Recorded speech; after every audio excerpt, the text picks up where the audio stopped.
একদিন একটি বাঘ একটি গরুর উপরে আক্রমণ করলো। সেই গরুটি প্রাণে বাঁচার জন্য তার সমস্ত শক্তি একত্রিত করে দৌড়াতে থাকলো।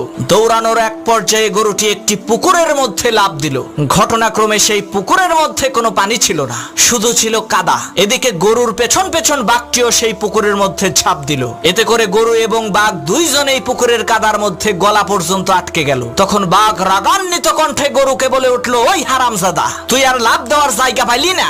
তুই ডাঙ্গায় থাকলে তোকে না হয় একটু মজা করে খাইতাম, কিন্তু এখন তো তুইও মরবি, আমাকেও মারবি। তখন গরু বলল, বাঘ ভাই, তোমার কি কোনো মালিক আছে নাকি? তখন বাঘ বলল, আরে আহাম্মক, আমি হচ্ছি বনের রাজা, আমার মালিক হবে কে? তখন গরু বলল, বাঘ ভাই শোনো, তোমার মালিক না থাকলেও আমার কিন্তু মালিক আছে। সন্ধ্যাবেলায় আমার মালিক আমাকে এখান থেকে উদ্ধার করে নিয়ে যাবে, আর লোকজন জড়ো করে আনন্দ উল্লাস করতে করতে তোমাকে পিটিয়ে মারবে। মনে রাখবা মুসলমান, তোমারও কোনো ভয় নাই, তোমারও একজন মালিক আছে।